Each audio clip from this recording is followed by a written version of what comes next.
Good morning, Miss. Morning, ma'am.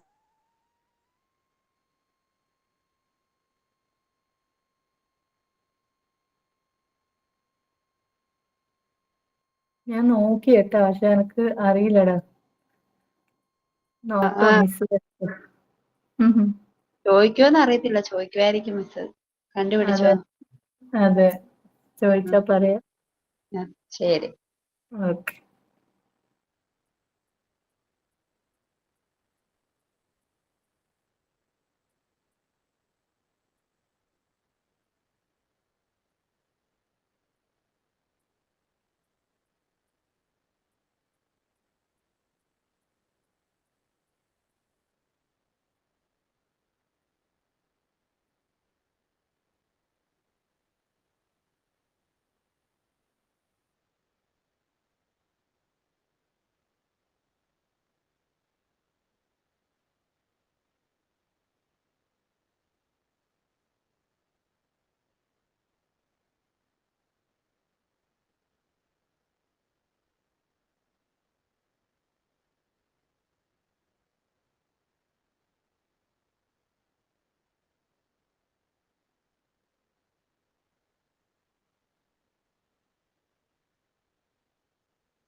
Good afternoon.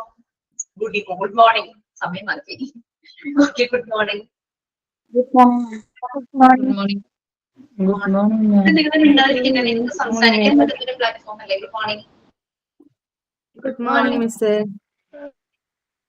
Good morning, ഞാൻ ma'am. വരാൻ late. Good morning. Morning. ഞാൻ വരാൻ late ആയതിനെ class start ചെയ്യാം കേട്ടോ. നിങ്ങളുടെ prayer Good morning, Miss. Okay, നമുക്ക് സ്റ്റാർട്ട് ചെയ്യാം. പ്രെയർ ഒന്ന് Okay, തുടങ്ങി. ma'am. Okay, I will do the prayer, ma'am. I'm Lindsay from Tiruvandhuram. Please finish. Let us pray. Oh my Lord, bless our students and our mentor teacher, Jisha Miss. Please guide us and enlighten our thoughts and mind to study and understand today's class. Thank God for all your blessings. Bless our family and all.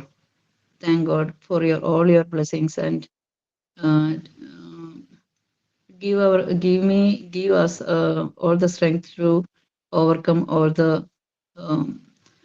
struggles we go through all the days.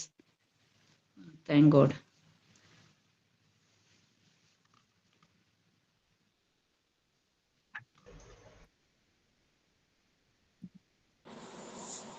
Good morning all of you. എൻ്റെ പേര് സീന. ഞാൻ തൃശ്ശൂരിൽ നിന്നാണ് വരുന്നത്. എനിക്ക് ഇംഗ്ലീഷിൽ സംസാരിക്കണമെന്ന് അറിയില്ല. തോട്ട് ഫോർ ദി ഡേ ഞാൻ പറയാം കേട്ടോ.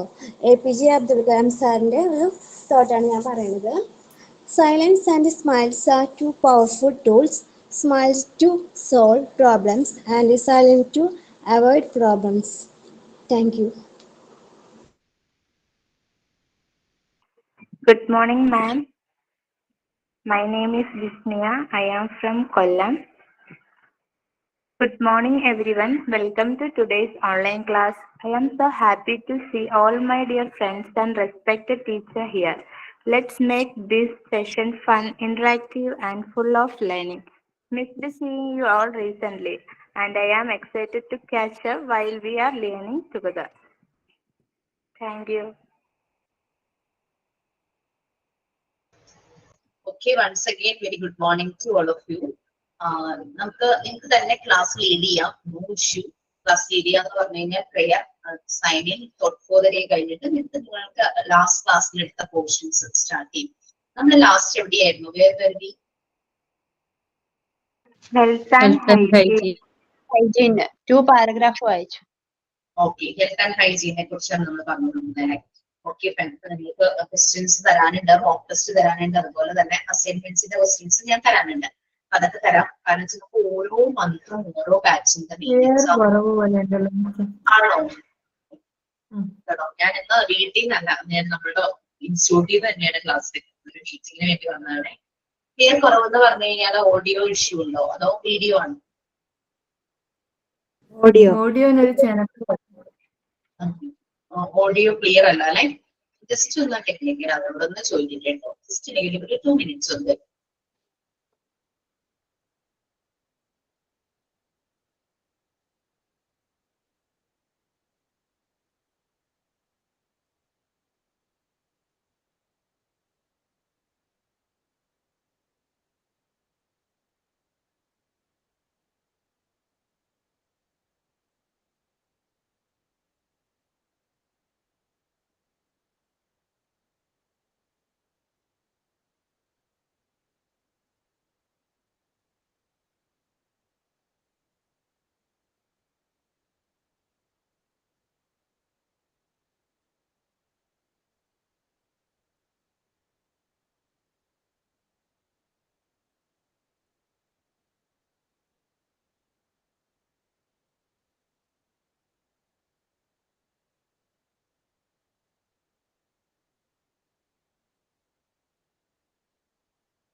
ആണോ?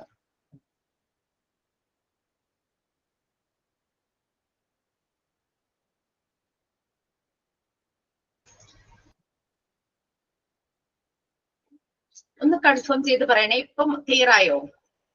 Okay miss. ഓക്കെ, ക്ലിയർ ആണ്. Okay, thank you.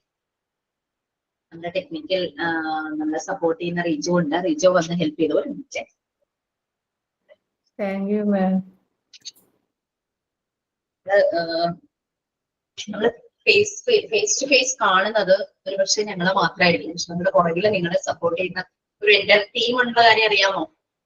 ടെക്നിക്കൽ ഉണ്ട്, പിന്നെ PROs, നിങ്ങളെ കോൺടാക്ട് ചെയ്ത PRO അഡ്മിനിസ്ട്രേഷനിൽ കുറെ പേരുണ്ടാവും. ഡൗട്ട്സ് ഒക്കെ ക്ലിയർ ചെയ്ത് തന്നെ. ഓക്കെ, നമ്മുടെ ഹെൽത്ത് ആൻഡ് ഹൈജീന്റെ കാര്യം പറയുമായിരുന്നു. പിന്നെ സൈനിങ് അല്ല, ഫോർ ദ ഡേ പറഞ്ഞതാരായിരുന്നു? സീന.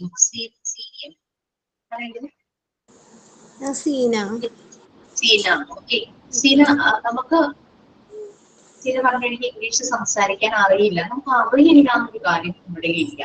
നമ്മളെല്ലാം പഠിക്കും. ഓക്കെ, നമ്മൾ പഠിക്കണം. മാക്സിമം എഫേർട്ട് നമ്മൾ ഇടും. ബിക്കോസ് ആ ഒരു പൊട്ടൻഷ്യൽ നമ്മളുടെ ഉള്ളിലുണ്ട്.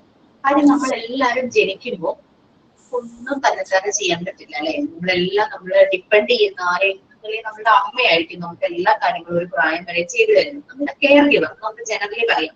നമ്മളെ നോക്കുന്നതാരും ചിലപ്പോ അമ്മയായിരിക്കാം, അല്ലെങ്കിൽ വേറെ ആരെങ്കിലും ആയിരിക്കാം. നമ്മുടെ സാഹചര്യങ്ങൾക്കനുസരിച്ച് നമ്മൾ നോക്കുന്ന ആരാണോ അവരെ ഡിപ്പെൻഡ് ചെയ്തായിരിക്കും നമ്മളുടെ ലൈഫ് പോകുന്നത്. ഒരു ഏജ് വരുമ്പോഴാണ് നമ്മൾ അങ്ങ് ഇൻഡിപെൻഡന്റ് ആവുന്നത്. അതേസമയം ബേബീസോ അവരെങ്ങനെയാണ്? പശുവൊക്കെ പ്രസവിച്ചിട്ടുണ്ടാകുന്ന പശുക്കിടാവിനെ കണ്ടിട്ടുണ്ടോ? ഞാനൊക്കെ എന്റെ ചെറുപ്പത്തിൽ കണ്ടിട്ടുണ്ട്. കാരണം അമ്മ വീട്ടിലുണ്ടായിരുന്നു, പശു ഉണ്ടായിരുന്നു. ഈ പശു പ്രസവിച്ച് ഞങ്ങളൊക്കെ ഇങ്ങനെ കുട്ടികൾ നോക്കിയിരിക്കും പശു പ്രസവിക്കുന്നത് കാണാനായിട്ട്. പക്ഷെ മിക്കവാറും പ്രസവിക്കുന്ന രാത്രിയായിരിക്കും. അപ്പൊ ഞങ്ങളൊക്കെ കിടന്നുറങ്ങിയിട്ടുണ്ടാവും. നേരം വെളുക്കുമ്പോൾ ഞങ്ങൾ കാണുന്ന കാഴ്ച ഞങ്ങളുടെ മുന്നിലേക്ക് ഓടി വരുന്ന പശുക്കിടാവാണ്. ഉള്ളിൽ കളിച്ച് ഓടി വരും. പക്ഷെ നമ്മൾക്കത് പറ്റിയിട്ടുണ്ടോ? ജനിച്ചോടനെ നമുക്ക് ഓടി നടക്കാൻ പറ്റിയിട്ടുണ്ടോ? നമ്മുടെ ഡിപ്പെൻഡന്റ് ആണ്. ഒരു വയസ്സൊക്കെ ആവുമ്പോഴേക്കും കുട്ടികൾ വാശി പിടിക്കുക. ഞാൻ ചെയ്തോളാം, ഡ്രസ്സ് കൊടുത്താൽ ഞാൻ തന്നെ ഇട്ടോളാം, ഷൂ കൊടുത്താൽ ഞാൻ തന്നെ ഇട്ടോളാം. ചിലപ്പോൾ ഇടുന്ന ലെഫ്റ്റും റൈറ്റൊക്കെ തിരിഞ്ഞു പോയിട്ടുണ്ടാവും. പക്ഷെ എന്താ വെച്ചാൽ അവരുടെ കറക്റ്റ് അതായിരിക്കും. പിന്നെ ഭക്ഷണം കൊടുക്കുമ്പോൾ ഞാൻ തന്നെ കഴിച്ചോളാം. വീട്ടിലെന്തെങ്കിലും വിശേഷം നമ്മൾ ഇലയിലൊക്കെ കഴിക്കുമ്പോൾ ഇല അവർക്കും വേണം, നിർബന്ധമാണല്ലേ. നമ്മളൊരു പ്രായം വരുമ്പോഴാണ് നമ്മൾ ഇൻഡിപെൻഡന്റ് ആവുന്നത്. അതേസമയം അനിമൽ ബേബീസ് എന്ന് പറഞ്ഞു കഴിഞ്ഞാൽ അവര് ജനിക്കുമ്പോഴേ അവരത് ആവുകയാണ്. അപ്പൊ നമ്മുടെ മോണ്ടിസോറി മെത്തേഡിന്റെ ഫൗണ്ടർ അറിയാം മോണ്ടിസോറി ഒരു കാര്യം പറഞ്ഞു. എന്താണെന്നറിയോ? അമ്മയുടെ മൂക്കിലായിരിക്കുമ്പോൾ നമുക്ക് ഷേപ്പ് ഒന്നും ആദ്യം ഉണ്ടാവില്ല അല്ലെ? ജീവന്റെ ഒരു തുടുപ്പ് മാത്രമേ ഉണ്ടാവുള്ളൂ. അതിനെ എംബ്രിയോ സ്റ്റേജ് എന്ന് പറയും, ഭ്രൂണാവസ്ഥ എന്ന് പറയും. പിന്നെ പതുക്കെ അത് മാറി ഓരോരോ അവയവങ്ങളൊക്കെ ആയി എല്ലാ ഇന്റേണൽ എക്സ്റ്റേണൽ ഓർഗൻസ് ആയി കഴിയുമ്പോഴാണ് നമ്മൾ പുറത്തേക്ക് വരുന്നത്. ഈ പുറത്തേക്ക് വന്നു കഴിഞ്ഞാലും പൂർണ്ണ വളർച്ചയെത്തി കുട്ടിയായി പുറത്തു വന്നു. പക്ഷെ നമ്മളെ കൊണ്ട് കുറെ കാര്യങ്ങളൊന്നും ചെയ്യാൻ പറ്റില്ല. മറിയം മോണ്ടിസോറി പറയുന്നത് ജനിച്ചു കഴിഞ്ഞാലും ഒരു ഹ്യൂമൻ ബേബിയുടെ മൈൻഡ്, മനസ്സ് വളർന്നിട്ടില്ല. അതെപ്പോഴും ഭ്രൂണാവസ്ഥയിലാണെന്നാ പറയും. അതിനെ മറിയം മോണ്ടിസോറി വിളിച്ച പേരാണ് സ്പിരിച്വൽ എംബ്രിയോ. ഇത് വരുന്നുണ്ട്, ഞാൻ ഇതുമായിട്ടൊന്ന് കണക്ട് ചെയ്തു അങ്ങനെ പറഞ്ഞപ്പോ സ്പിരിച്വൽ എംബ്രിയോ എന്ന് പറയുന്നത് നമ്മുടെ മനസ്സ് അപ്പോഴും ഭ്രൂണാവസ്ഥയിലാണ്. നിങ്ങൾക്ക് അറിയായിരിക്കും, ചില ആളുകളെ നോക്കി പറയില്ലേ, ശരീരമൊക്കെ വളർന്നു പക്ഷെ എന്ത് മനസ്സിപ്പോഴും വളർന്നിട്ടില്ല എന്ന് പറയുന്നത് കറക്റ്റ് ആണ്. നമ്മുടെ മൈൻഡ് ഡെവലപ്പ് ചെയ്യാൻ ടൈം എടുക്കും. ഈ മൈൻഡിന്റെ ഡെവലപ്മെന്റ് നമ്മൾ വളരുന്ന സാഹചര്യങ്ങൾ ഡിപ്പെൻഡ് ചെയ്തിരിക്കും. നമ്മളുടെ ഹെറിഡിറ്ററി ഫാക്ടേഴ്സ്, ജനറ്റിക് ആയിട്ടുള്ളത്. അമ്മയുടെ സൈഡിൽ നിന്ന് 23 ക്രോമസോമിനെ കിട്ടും, അച്ഛന്റെ സൈഡിൽ നിന്ന് 23 ക്രോമസോമിനെ കിട്ടും. അങ്ങനെ 46 ക്രോമസോം. അപ്പൊ അമ്മ ഫാമിലിയിലെ കുറെ സ്വഭാവ സവിശേഷതകൾ, ട്രെയ്റ്റ്സ് നമുക്കുണ്ടായിരിക്കും. അച്ഛൻ ഫാമിലിയിൽ ഉണ്ടായിരിക്കും. അത് ചിലപ്പോൾ അമ്മയുടെ അച്ഛനെ നേരിട്ടായിരിക്കില്ല, അവരുടെ ബ്രദറിന്റെയോ സിസ്റ്ററിന്റെയോ അല്ലെങ്കിൽ അവരുടെ അച്ഛന്റെയോ അമ്മയുടെയോ അല്ലെങ്കിൽ ഗ്രാൻഡ് ഫാദറിന് ഏത് തലമുറയിൽ നിന്ന് വേണമെങ്കിലും നമുക്ക് കിട്ടാം. ചില ആരോഗ്യ അവസ്ഥകൾ വരെ അങ്ങനെ വരും. അതിന്റെ ഡയബറ്റിക് അങ്ങനത്തെ കാര്യങ്ങളൊക്കെ വരും ഇങ്ങനെ പറയാറുണ്ടല്ലോ. അപ്പൊ നമ്മൾ ജനിച്ചു വീണ് കഴിയുമ്പോഴും നമ്മളുടെ മനസ്സ് ഭ്രൂണാവസ്ഥയിലാണ്. അതൊന്ന് ഡെവലപ്പായി ഒരു വളർന്നു വലുതാകാൻ സമയമെടുക്കുന്നതാണ് പറയുന്നത്. അതുകൊണ്ടാണ് മനുഷ്യ കുഞ്ഞുങ്ങള് ഡിപ്പെൻഡന്റ് ആകുന്നത് ജനിച്ച ഉടനെ. പക്ഷെ വൺസ് അവർ ഇൻഡിപെൻഡന്റ് ആയാലുണ്ടല്ലോ, ഈ ലോകത്തിലെ ഏറ്റവും കരുത്തുറ്റ, ബുദ്ധിപരമായും ശക്തിപരമായും എല്ലാം കൊണ്ടും വളരെ ബുദ്ധി കൊണ്ട് കൂടുതൽ ബുദ്ധിപരമായിട്ട് ഇന്റലക്ച്വൽ ലെവലില് വളരെയധികം പൊട്ടൻഷ്യൽ ഉള്ള ജീവി മനുഷ്യൻ തന്നെയാണ്. മൃഗങ്ങളിൽ അത് ആ ചെറുപ്പത്തിൽ തന്നെ കഴിഞ്ഞു, പിന്നെ അത് കൂടുതലായിട്ട് അവർക്കൊന്നും ചെയ്യാൻ അറിയില്ല. പക്ഷെ മനുഷ്യനെ സംബന്ധിച്ച് അവരുടെ ഇന്റലക്ച്വൽ ലെവല് വളർന്നുകൊണ്ടേയിരിക്കും. അപ്പൊ അങ്ങനെ ഏറ്റവും പൊട്ടൻഷ്യൽ ഉള്ള സ്പീഷീസ് ആയിട്ട് മനുഷ്യൻ മാറും എന്നാണ് പറയുന്നത്. അതൊക്കെ നിങ്ങൾക്ക് വരുന്നുണ്ട്. പാർട്ട് 3 ഒക്കെ എത്തുമ്പോഴാണ് ഞാനൊന്ന് കണക്ട് ചെയ്തിട്ടുള്ളത്. അപ്പൊ നമ്മൾ ഇംഗ്ലീഷ്, നമ്മുടെ ടാസ്ക് അത് ഭയങ്കര വലിയ സ്ട്രഗിൾ ചെയ്യേണ്ട ടാസ്ക് ഒന്നുമില്ല. വളരെ കാര്യം ഇംഗ്ലീഷ് എടുക്കുന്നത് ടീച്ചർ. നമ്മളുടെ ഇംഗ്ലീഷ് എടുക്കുന്ന എല്ലാ ടീച്ചേഴ്സും നല്ലതാണ്. ടീച്ചർ നിങ്ങൾ അതിലൂടെ കൊണ്ടുപോകും. അതിന്റെ ഇടയിൽ കൂടെ എനിക്ക് പറ്റുന്ന ചില കാര്യങ്ങൾ ചെയ്യും. ഞാൻ പറഞ്ഞിട്ടുണ്ടെന്ന് അറിയില്ല. ഫസ്റ്റ് ടാസ്ക് ആയിട്ട് നമുക്ക് ഇംഗ്ലീഷിൽ അറിയാം, ആകെ A തുടങ്ങി Z വരെയുള്ള ആൽഫബറ്റ്സ് എഴുതും. അത് ക്യാപിറ്റൽ ലെറ്റേഴ്സ്, അതുപോലെ സ്മോൾ ലെറ്റേഴ്സ്, കർസീവ് എഴുതുക. എനിക്ക് കർസീവ് റൈറ്റിംഗ് അറിയില്ല കേട്ടോ, ഞാൻ പഠിച്ചിട്ടില്ല. ഞാൻ എപ്പോഴും വിചാരിച്ചു എന്റെ മക്കളെ രണ്ടുപേരും നല്ലപോലെ തന്നെ കർസീവ് എഴുതും. എനിക്ക് കർസീവില് എഴുതാൻ അറിയില്ല. ഞാൻ പഠിക്കുന്ന വളരെ വർഷങ്ങൾക്ക് പഠിച്ചു. സാധാരണ ഒരു മലയാളം മീഡിയം സ്കൂളിലാണ് പഠിച്ചത്. 4ാം ക്ലാസ്സിൽ പഠിക്കുമ്പോഴാണ് എനിക്ക് ഇംഗ്ലീഷ് പഠിച്ചു തുടങ്ങുന്നത്. അതും ലെറ്റേഴ്സ് മാത്രം. പിന്നെ നമ്മുടെ സ്കൂൾ കാലഘട്ടം 10th കഴിഞ്ഞ് പിന്നെ ഫുൾ ഇംഗ്ലീഷിലായിരുന്നു വന്നത്. കാര്യമായ ലാംഗ്വേജ് ഡെവലപ്മെന്റ് ഒന്നും ഈ കാലയളവിലൊന്നും നടന്നിട്ടില്ല. 2 വർഷം പ്രീഡിഗ്രി ആയിരുന്നു, പ്രീഡിഗ്രിക്ക് നടന്നിട്ടില്ല. പിന്നെ 4 വർഷം എഞ്ചിനീയറിംഗ് പഠിച്ചു. എഞ്ചിനീയറിംഗ് സമയത്ത് അവിടെ ലാംഗ്വേജിന് അത്ര ഇമ്പോർട്ടൻസ് ഇല്ല, ടെക്നിക്കൽ ആയിട്ടുള്ള കാര്യങ്ങളാണ്. അപ്പോൾ ലാംഗ്വേജ് വളരുന്ന രീതിയിലുള്ള ഒരു ആക്ടിവിറ്റീസ് അവിടെ ഇല്ല. പിന്നെ ഒരു 2000 എഞ്ചിനീയറിംഗ് പാസ്സായി. 2017 ആയിരുന്നു ഞാൻ മോണ്ടിസോറി മെത്തേഡ് പഠിക്കാനായിട്ട് ചേർന്നു.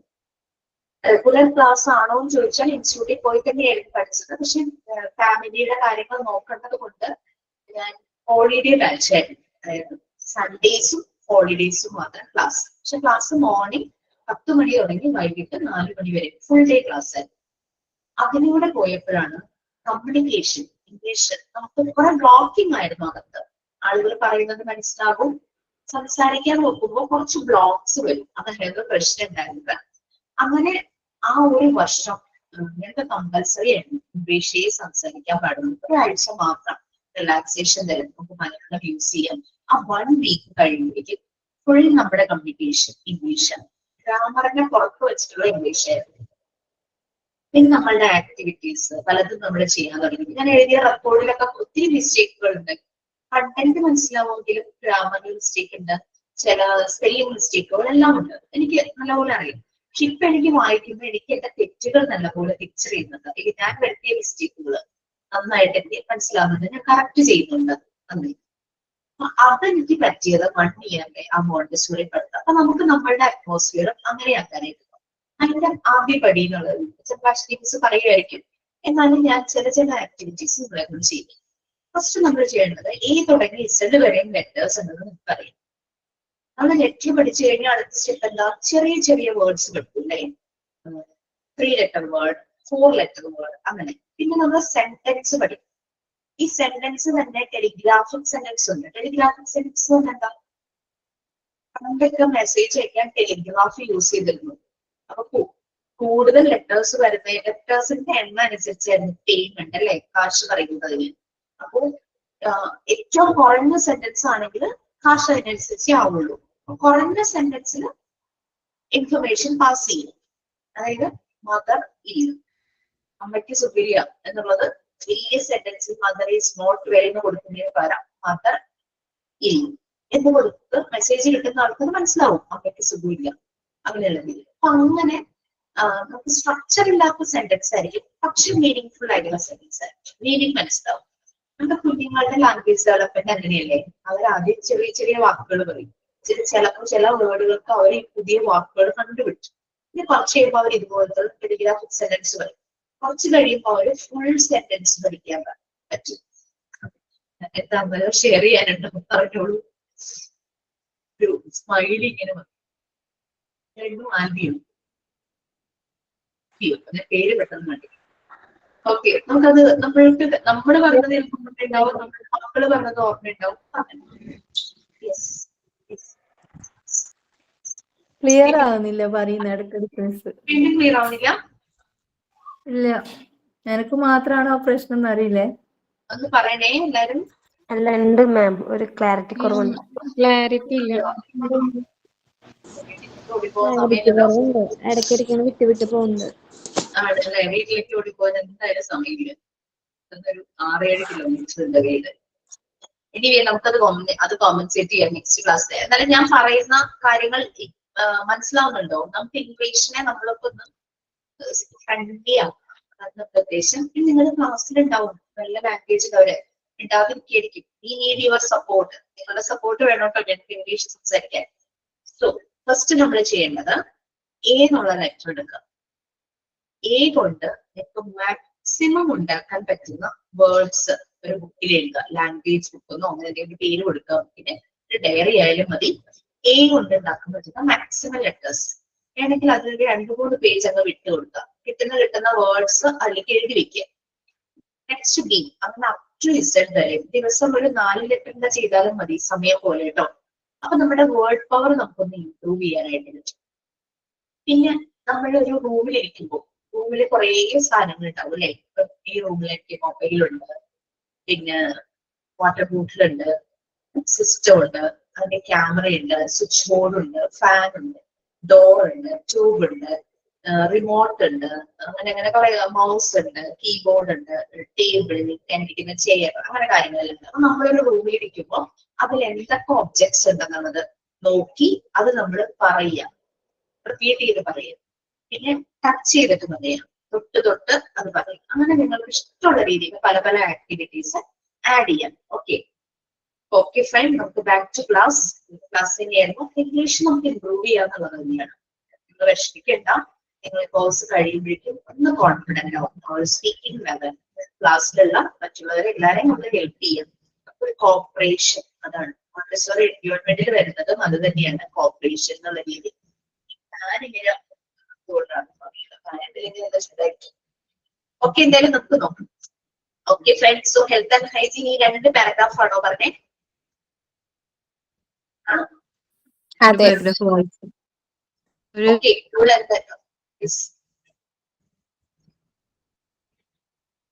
ഹെൽത്ത് പ്രൈസ് കണ്ടുപിടിച്ച്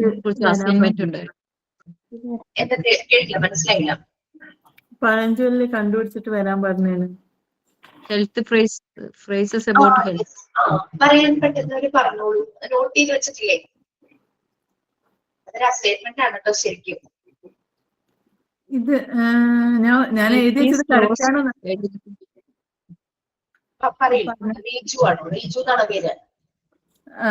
മിസ് റുബീന എന്നാ പേര്. റുബീന. വീട്ടിൽ നിന്ന് റീജു എന്ന് വിളിക്കുന്നേ. അറിയിച്ചു. ഓക്കെ, ഞാൻ എഴുതിയത് കറക്റ്റ് ആണോ എന്താണെന്ന് അറിയില്ല.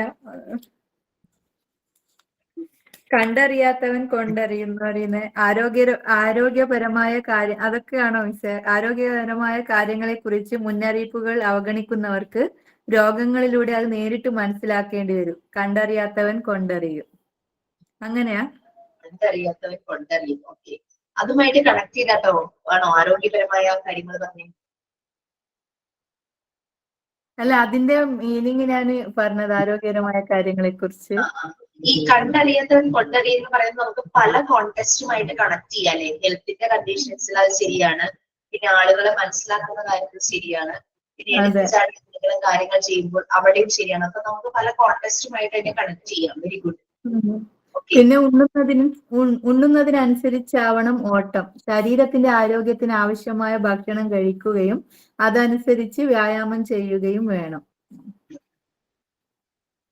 ഇപ്പൊ ഒന്ന് ഇംഗ്ലീഷിലേക്ക് ആക്കാൻ പറ്റും? ഇവിടെ എല്ലാം ചെയ്ത് വെച്ചാൽ മതി. ഇപ്പൊ പറയാനല്ല, നമ്മളുടെ വർക്കുകളെല്ലാം ഇംഗ്ലീഷിലാണ് നമ്മൾ സബ്മിറ്റ് ചെയ്യുന്നത്. ഓക്കെ, ഇനി എന്തെങ്കിലും ഉണ്ടോ? ഞാൻ പറഞ്ഞോട്ടെ. എനിക്ക് അതൊന്ന് രേഷ്മി, ബിസ്മിയ, ഡിറ്റി 3 പേര് വന്നു. രേഷ്മ വന്നു എനിക്ക് ഓർമ്മയില്ല. ബിസ്മിയ ഓണാക്കുന്നതാണ് എനിക്ക് ആദ്യം കണ്ടത്. അപ്പൊ ബിസ്മി പറഞ്ഞോട്ടെ, എന്നിട്ട് അടുത്ത പേര് പറഞ്ഞാൽ മതിയോ? Okay ma'am. ഓക്കെ അല്ലേ? ഓക്കെ, ബിസ്മിയ പറഞ്ഞു. ബിസ്മിയ തന്നെയല്ലേ പേര്? അതെ ടീച്ചർ. ഞാൻ കുറച്ച് ഇംഗ്ലീഷിലെ ഫ്രേസസ് എഴുതി വെച്ചിട്ടുണ്ട്. കറക്റ്റ് ആണോ എന്ന് എനിക്ക് അറിയില്ല. പറയൂ. ഇവിടെ നമ്മളെ ജഡ്ജ് ചെയ്യാൻ ആരും വരില്ല, അതുകൊണ്ട് വിഷമിക്കുന്നത്. ഹെൽത്തിന്റെ ഫ്രേസസ് ആണ് ചോദിക്കുന്നത്. ഹെൽത്തിന്റെ ഫ്രേസസ് ഞാനും എഴുതി വെച്ചിട്ടുണ്ട്. ഓക്കെ, ഓരോരുത്തരായിട്ട് പറഞ്ഞോളൂ. No issue. നിങ്ങളുടെ അസൈൻമെന്റ് ആണ്, സബ്മിറ്റ് ചെയ്യേണ്ടതാണ്. ക്വസ്റ്റ്യൻ തരുമ്പോൾ സബ്മിറ്റ് ചെയ്താൽ മതി. രവിയോട് പറയുമ്പോൾ മറ്റുള്ളവർക്ക് കേൾക്കുമ്പോൾ മനസ്സിലാവും. ഓക്കെ, ബിസ്മിയ പറഞ്ഞു. Health is wealth. Good health is the most valuable thing. Next, an apple a day keeps the doctor away. Eating healthy helps prevent illness. Next, prevention is better than cure. It's better to avoid problems than treat them later. Fourth one, you are what you eat. Your diet directly affects your health. Fifth one, a sound mind in a sound body. Mental and physical health go hand in hand. പിന്നെ ഞാൻ കുറച്ച് famous ആയിട്ട് പറഞ്ഞവരുടെയൊക്കെയാണ് ക്വയറ്റ്സ് എഴുതിയിരിക്കുന്നത്.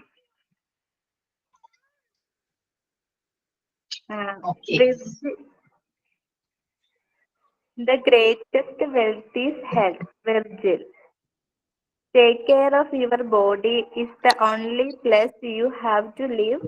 Jim Rohn. It is health that is real wealth and not piece of gold and silver. Mahatma Gandhi. Okay, very good. നല്ല effort എടുത്ത് കണ്ടുപിടിച്ചിട്ടുണ്ട്. Okay, chat ബോക്സിൽ ഇങ്ങനെ ഓരോരുത്തർ പേര് ഇട്ടിട്ടുണ്ട്. ആ ഓർഡറിൽ ഞാൻ വിളിക്കട്ടെ. ഡിറ്റിയുടെ പേര് ആദ്യം കാണുന്നത്. Okay, Ditty. Good morning ma'am. ഹെൽത്തിനെ കുറിച്ചിട്ടുള്ള ഇത്, good health is the best wealth. Next, having a healthy mind is just as important as a healthy body. Next one, health is not valued till sickness comes. Next, health is the greatest gift. Thank you ma'am. Ditty കഴിഞ്ഞിട്ടായിരുന്നു രേഷ്മ.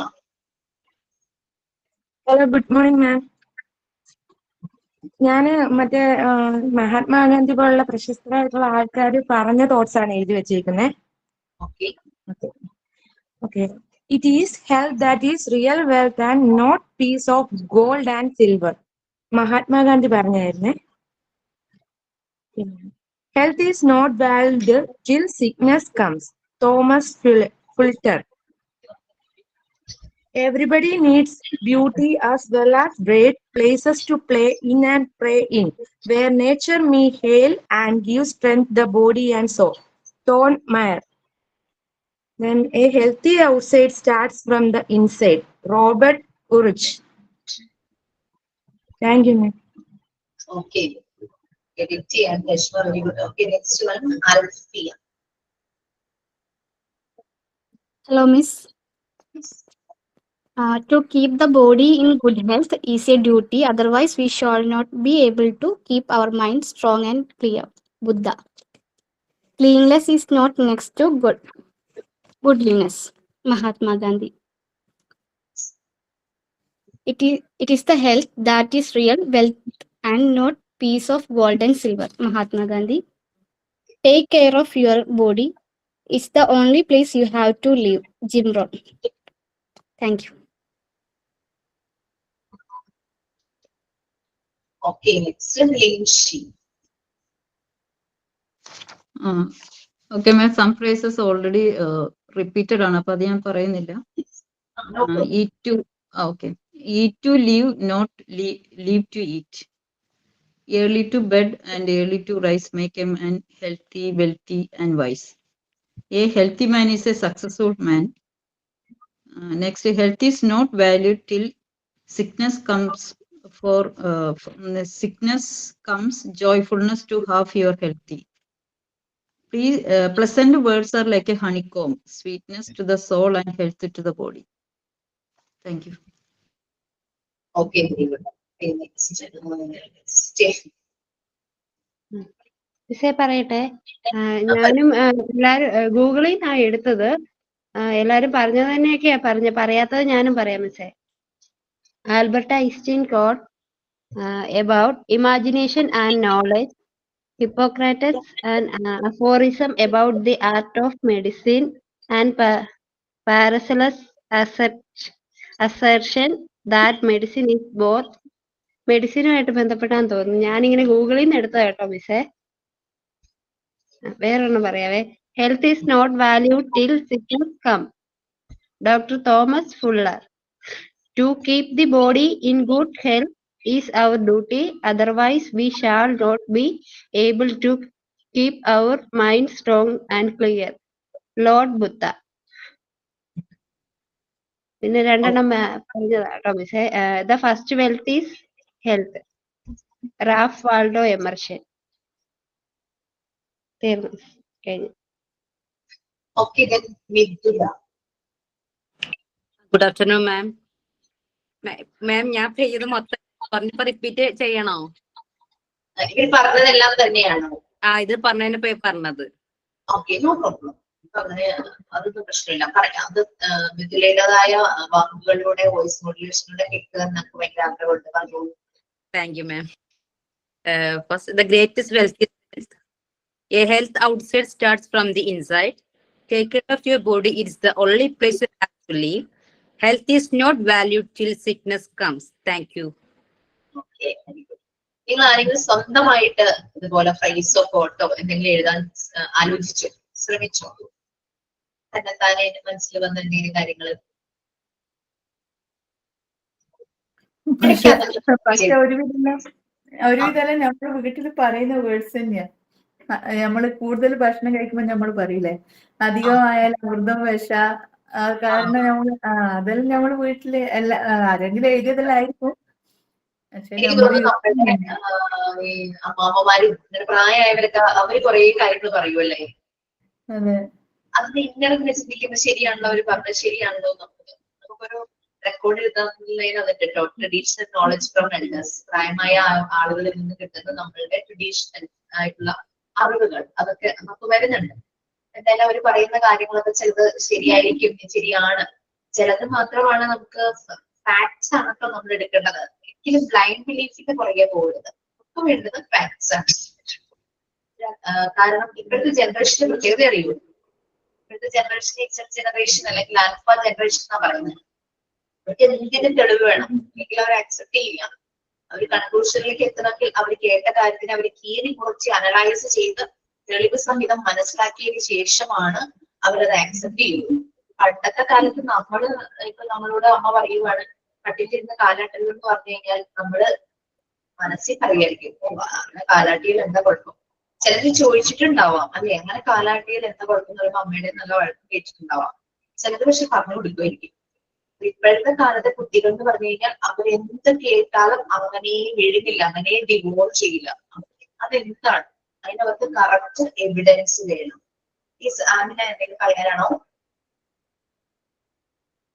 അല്ല miss അത് സത്യാണെന്ന് പറഞ്ഞതാ. അതെ അതെ അതെ.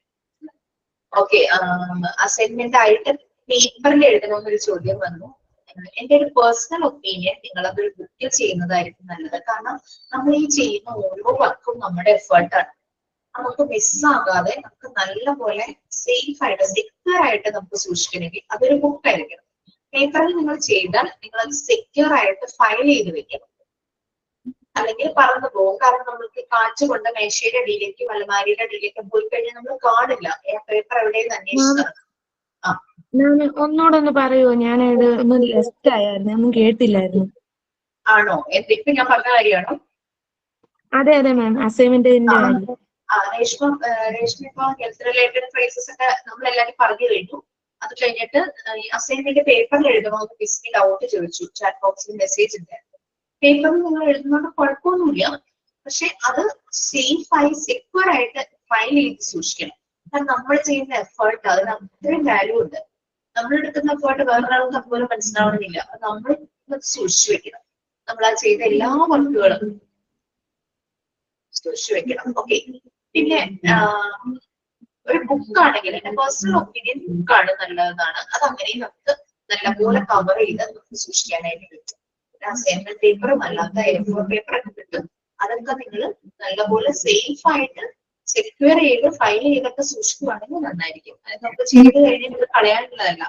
നമ്മളുടെ എന്താ പറയാ, വളർച്ചയുടെ നാൾവഴി പുസ്തകങ്ങളാണ് ഇതെല്ലാം. ലേണിംഗ് ജേണൽ ഇംഗ്ലീഷിൽ പറയുവാണെങ്കിൽ ലേണിംഗ് ജേണൽ, വളർച്ചയുടെ നാൾവഴി പുസ്തകങ്ങൾ.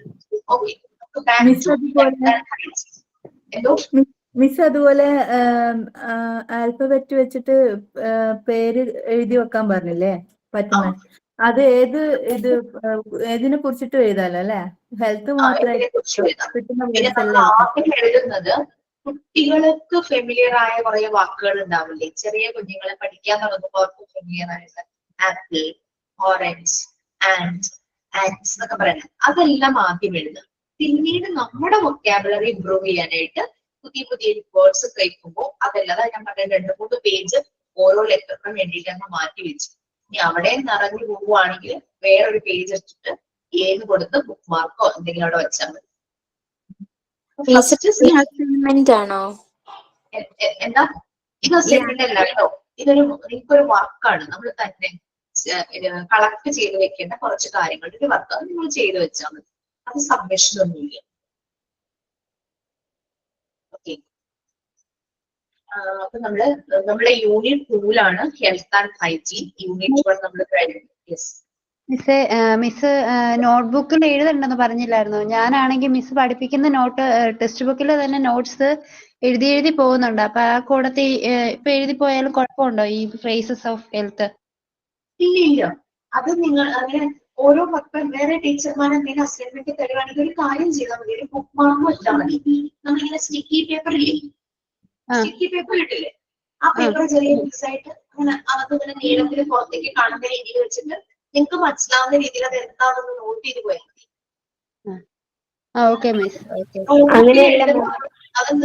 ഓരോ സബ്ജക്റ്റിനും ഓരോ ബുക്ക് എടുക്കുന്നുണ്ട്. അങ്ങനെ വേണമെന്നില്ല, നിങ്ങൾക്ക് അത് താല്പര്യമാണെങ്കിൽ അങ്ങനെ ചെയ്യാം. മനസ്സിലായോ? നമ്മൾ ടീച്ചേഴ്സ് അത് പറയില്ല, അങ്ങനെ എടുക്കണം എന്ന് പറയില്ല. കാരണം ചിലപ്പോ ഒരു ടീച്ചർ ഒരു അസൈൻമെന്റ് ആയിരിക്കും തരുന്നത്, ഒരു ടീച്ചർ ചിലപ്പോൾ 5 എണ്ണം തരുന്നുണ്ടാവും, ഒരു ടീച്ചർ 3 എണ്ണം തരുന്നുണ്ടാവും. അപ്പൊ അതുകൊണ്ട് ഏതിൽ അപ്പൊ കുറെ പേജ് ബാക്കി വരുമല്ലോ. അതുകൊണ്ട് ബുക്ക് മാർക്ക് വെച്ച് അല്ലെങ്കിൽ ഒരു മെയിൻ പേപ്പറിൽ ഒരു ഹെഡിങ് പോലെ ടൈറ്റിൽ പോലെ കൊടുത്ത് അവിടെ ഒരു ബുക്ക് മാർക്ക് വെച്ചൊക്കെ പോവുകയാണെങ്കിൽ ഏത് ടോപ്പിക് ആണെന്നും ഏത് ടീച്ചർ ആണെന്നും നമുക്ക് മനസ്സിലാവില്ല. ഇത് ക്ലിയർ ആവുന്നില്ല എന്നല്ലേ? എന്തൊക്കെ ചെയ്യുക, എന്താ പ്രോബ്ലം എന്ന് മനസ്സിലാവണില്ലല്ലോ. നോയ്സ് ആണോ? വാതിലൊക്കെ അടച്ചു വെച്ചിട്ടൊക്കെ എടുക്കുന്നത്? ഫാൻ ഇങ്ങനെ കറങ്ങുന്നതുകൊണ്ടാണോ? അത്യാവശ്യം മനസ്സിലാവുന്നുണ്ട്. അടുത്ത ക്ലാസ്സിൽ ഓൺലൈൻ അസസ്മെന്റ് അല്ലേ? യെസ്, എല്ലാം ഓൺലൈൻ ആണ്. പിന്നെ നിങ്ങളുടെ ക്ലാസ് റൂമിൽ ക്വസ്റ്റ്യൻ വരുന്നത് മാത്രം നിങ്ങൾക്ക് സബ്മിറ്റ് ചെയ്യാനായിട്ട് ഒരു പ്ലാറ്റ്ഫോം തരും, അതിൽ സബ്മിറ്റ് ചെയ്താൽ മതി കേട്ടോ. ഇപ്പൊ തുടക്കത്തിൽ ചെയ്തൊക്കെ തുടങ്ങുമ്പോഴേക്കും നമുക്കത് ക്ലിയർ ആവും. അസൈൻമെന്റ് മാത്രമാണ് സബ്മിറ്റ് ചെയ്യേണ്ടത്. ആക്ടിവിറ്റി ആയിട്ട് ഇംഗ്ലീഷിന്റെ വൊക്കാബുലറി കൂട്ടാനുള്ള ആക്ടിവിറ്റി പറഞ്ഞല്ലോ, അതൊന്നും സബ്മിറ്റ് ചെയ്യേണ്ട. നിങ്ങൾ എഴുതി നിങ്ങൾ സൂക്ഷിച്ചു. മാമായിട്ട് പറയൂ അസൈൻമെന്റ് ചെയ്യണമെന്ന്. അസൈൻമെന്റ് ചെയ്യണമെങ്കിൽ നമ്മളോട് പറയൂ, ഇപ്പൊ ഇത് അസൈൻമെന്റ് നമുക്ക് സബ്മിറ്റ് ചെയ്യണം എന്ന്. അത് ക്ലാസ് റൂമിൽ ക്വസ്റ്റ്യൻ വരും. ക്വസ്റ്റ്യൻ വരുമ്പോൾ മാത്രം സബ്മിറ്റ് ചെയ്താൽ മതി. ഞാൻ ക്ലാസ്സിൽ നേരത്തെ പറയും, അപ്പൊ എല്ലാവർക്കും സമയം കിട്ടുമല്ലോ എഴുതി കയ്യിൽ വെക്കാൻ. സബ്മിഷൻ പറയുമ്പോഴേക്കും നിങ്ങൾക്ക് അതങ്ങ് സബ്മിറ്റ് ചെയ്താൽ മതി. അല്ലെങ്കിൽ ക്വസ്റ്റ്യൻ വരുന്നത് വരെ വെയിറ്റ് ചെയ്തിട്ട് പിന്നെ അസൈൻമെന്റ് എഴുതാനായിട്ട് പോകുമ്പോൾ എന്താ പ്രശ്നം വെച്ചാൽ ക്ലാസ്സിൽ അന്ന് പറഞ്ഞതൊക്കെ പെട്ടെന്ന് നമ്മുടെ തലയിൽ പോയിട്ടുണ്ടാവും. പിന്നെ റെക്കോർഡ് ക്ലാസ് എടുത്ത് നോക്കി ക്ലാരിഫൈ ചെയ്യാൻ നോക്കണം. അതിന് നല്ലത് പറയുമ്പോൾ തന്നെ നിങ്ങൾ നിങ്ങളുടെ ബുക്കിൽ ആ ക്വസ്റ്റ്യൻ എഴുതി വെച്ച് അതിന് വേണ്ടുന്ന കാര്യങ്ങൾ എന്തൊക്കെയാന്നൊക്കെ നോട്ട് ചെയ്ത് വെച്ചിട്ട് അത് എടുക്കുന്നത്. മിസ് ഇപ്പൊ ഒരു അസൈൻമെന്റ് തന്നില്ലേ നമ്മുടെ ഹെൽത്തിന്റെ ഫ്രേസസ് എഴുതാൻ. അപ്പൊ അത് ഇംഗ്ലീഷും മലയാളവും എഴുതണോ അതോ ഇംഗ്ലീഷ് തന്നെ എഴുതണോ? ഇംഗ്ലീഷ് തന്നെ എഴുതണം. നമ്മുടെ കമ്മ്യൂണിക്കേഷൻ, നമ്മുടെ വേദി എന്ന് പറയുന്നത് ഇംഗ്ലീഷാണ്. സിമ്പിൾ ഇംഗ്ലീഷ് എഴുതിയാൽ മതി. ഭയങ്കര നമുക്ക് മനസ്സിലാകുമ്പോൾ നമ്മൾ ഒരാൾക്ക് പറഞ്ഞു കൊടുക്കുമ്പോൾ അയാൾക്ക് മനസ്സിലാക്കാൻ പറ്റണം. അതുപോലെ സിമ്പിൾ ഇംഗ്ലീഷ് എഴുതണം. റിജുവിന് ഭയങ്കര സന്തോഷം. സിമ്പിൾ ഇംഗ്ലീഷ് സന്തോഷല്ല, സങ്കട ഇംഗ്ലീഷിന്. ഓക്കെ. ഫസ്റ്റ് യൂണിറ്റിൽ ഞാൻ വല്ല അസൈൻമെന്റ് പറഞ്ഞിരുന്നോ? പിക്ചർ കളക്ട് ചെയ്യുന്ന കാര്യം പറഞ്ഞിരുന്നോ? ഇല്ലായിരുന്നു. ഈ യൂണിറ്റിന്റെ ടൈറ്റിൽ എന്തായിരുന്നു? Health and wellness, modern concept of health Modern and നമ്മുടെ ഒരു ഹെൽത്ത് ട്രയാങ്കിളിന്റെ 3 sides. Modern concept of health, physical fitness and wellness, അല്ലെ? Physical fitness, health, physical fitness and wellness. നമ്മൾ ചെയ്യേണ്ട ഒരു ആക്ടിവിറ്റി എന്ന് പറഞ്ഞു കഴിഞ്ഞാൽ ഈ 3 കാര്യങ്ങളുമായിട്ട് കണക്റ്റഡ് ആകുന്ന അറ്റ്ലീസ്റ്റ് ഒരു പിക്ചർ കളക്ട് ചെയ്തിട്ട് പേസ്റ്റ് ചെയ്യാം. എഴുതൊന്നും വേണ്ട, പേസ്റ്റ് ചെയ്താൽ മതി. ഹെഡിങ് കൊടുക്കുക, ഹെൽത്ത്, ഫിസിക്കൽ ഫിറ്റ്നസ്, വെൽനസ്. ഓരോ പിക്ചറിനും ഓരോ ഹെഡിങ് കൊടുത്താൽ മതി. ഹെൽത്ത് എന്ന് പറയുമ്പോൾ എന്തൊക്കെ പിക്ചർ നമുക്ക് കളക്ട് ചെയ്യാൻ പറ്റും?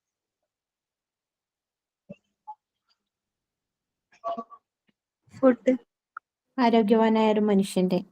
Work and exercise. അതെ, നല്ല healthy food, Healthy food balance and fruits and vegetables. Health അത് കൊടുക്കാം, അല്ലെ? പിന്നെ ഫിസിക്കൽ ഫിറ്റ്നസ് ആണെങ്കിലോ ഇഷ്ടം പോലെ Exercise. Gym, and gym, running. ചാടുന്നത് എല്ലാം കൊടുത്തല്ലേ? സ്വിം ചെയ്യുന്നത്, അങ്ങനെയുള്ള എക്സസൈസുകൾ എന്തും നമുക്ക് അവിടെ കൊടുക്കാം. വെൽനസ്സും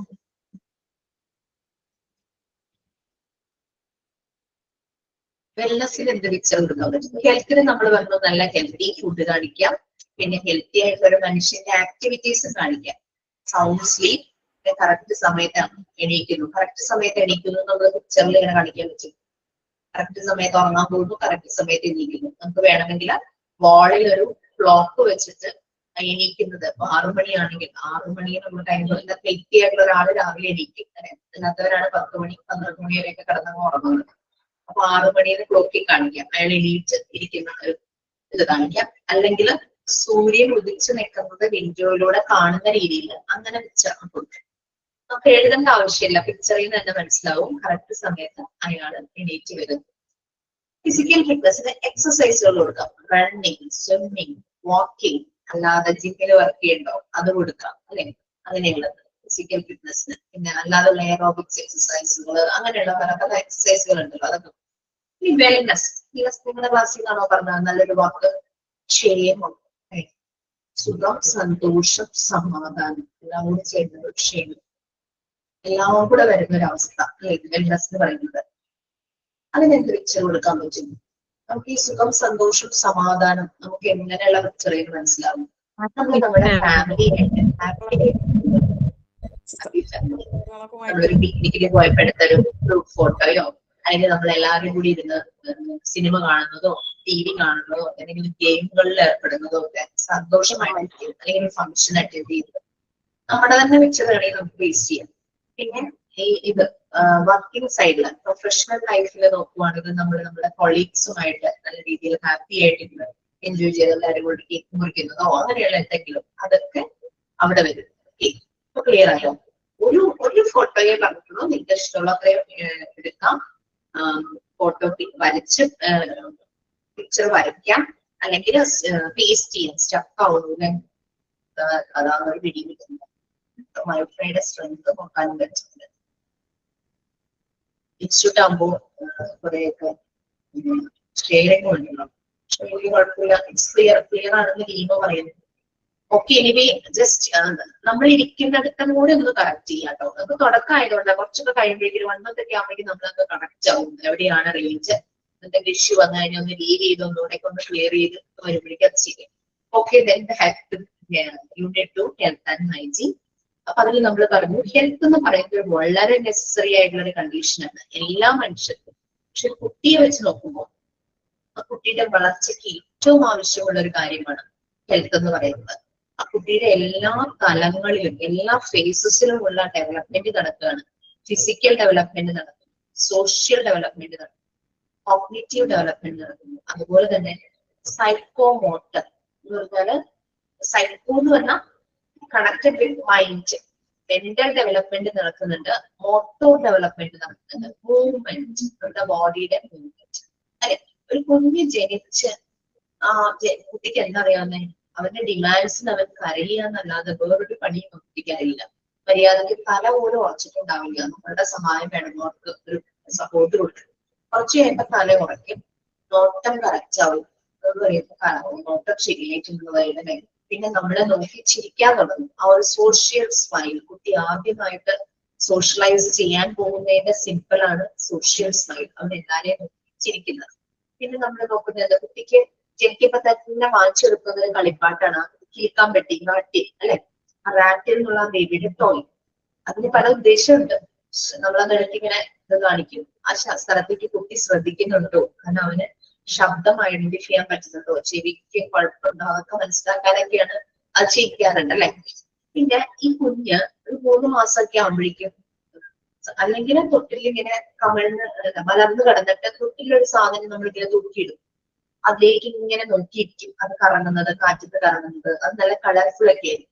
അങ്ങനെ അട്രാക്റ്റീവ് ആയിട്ട് മൂവിങ് ആയിട്ടുള്ള സാധനങ്ങൾ കുട്ടി വളരെയധികം ശ്രദ്ധിക്കും.